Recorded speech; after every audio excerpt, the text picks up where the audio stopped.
behavior and understanding it and studying it and altering it is something very tricky.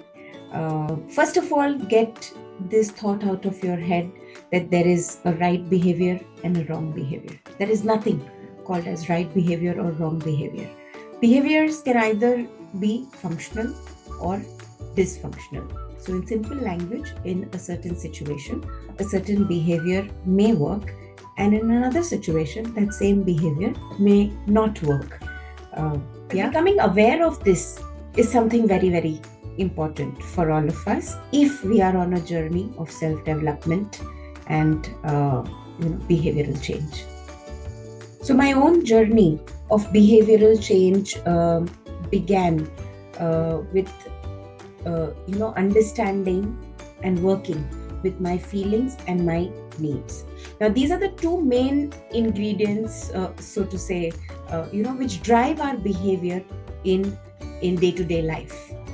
And then from understanding how my needs are operating, my feelings are operating, then I can move towards self-awareness and self-development. And when we start to notice the behavioral process or the pattern that is repeating itself, we become more conscious of our behaviors. And we also become conscious of the impact that behavior is creating, at a self level, and then when we are in relationships or when we are a part of group. So I often ask people in the behavioral programs that I conduct, why did Titanic sink? And there's a simple answer, that it hit the iceberg. And then I ask them, why did it hit the iceberg? And they say, people could not estimate that the iceberg would be so big under the surface because it only appeared so little above the surface. And I go right there. Human beings are like iceberg. There is so much more to a human being. What is visible above the surface to all of us is very little. Even what we demonstrate of ourselves, above the surface is very little. But there is much, much more. So the credit of coining this term goes to Virginia Satir, who is a very famous family therapist. And many, many years ago, she brought this model to all of us, which is very, very useful.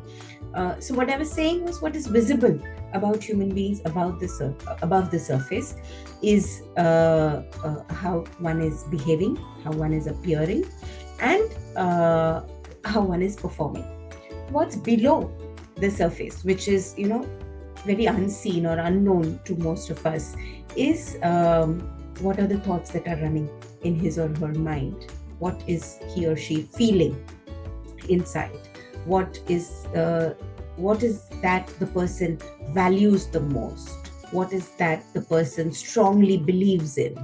And what are the fears of this person? What are the needs of this person? All of this is not talked about much, is not expressed much. And that's the biggest challenge in human interaction today, because we were never taught to talk about our feelings and our needs and our values and our beliefs. Very rarely in conversations, these things come up.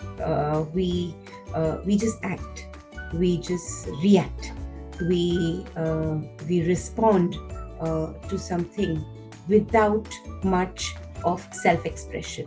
And that's the flaw in our system, actually. So we do not really give much importance to how we are feeling, what's going on inside, or what is the thought that's coming up, and where is this thought coming from, and why is it coming right now in this situation with this person. Because we don't give much importance to this for ourselves, we also do not become curious or value it about other people. That, okay, I see the person behaving in this manner, but what is it that this person really is thinking in his or her head? Or what is it that this person feeling right now? Or what is it that this person values the most? And what is the need of this person? So we're not aware about this for ourselves, and therefore we are also not giving any value or wanting to be aware of what's happening to the other person. And then what happens is what I call the behavioral football, or the behavioral hook, really, which is so dysfunctional and eats up so much of our energy. Imagine the human interactions which happen much more deeper. Imagine human interactions where there is deeper listening, where I am not just trying to interpret a person's behavior basis my judgment or my assumption, but I become really curious to understand what is going on inside that person and then engage. And imagine us not just responding to people's behavior, but responding to people's needs, responding to people's feelings, responding to people's fears, or that would be such a beautiful way to engage with each other. So stay tuned in. There is much more coming around exploration of human iceberg. And mind you, artificial intelligence does not know to connect deeper. Artificial intelligence does not have the capability to understand the nuances of human interaction. And I think it's time for us now to parallelly build our capacity and mastery in human interaction while the artificial intelligence is booming and doing its own job out there. Yeah. Thank you very much.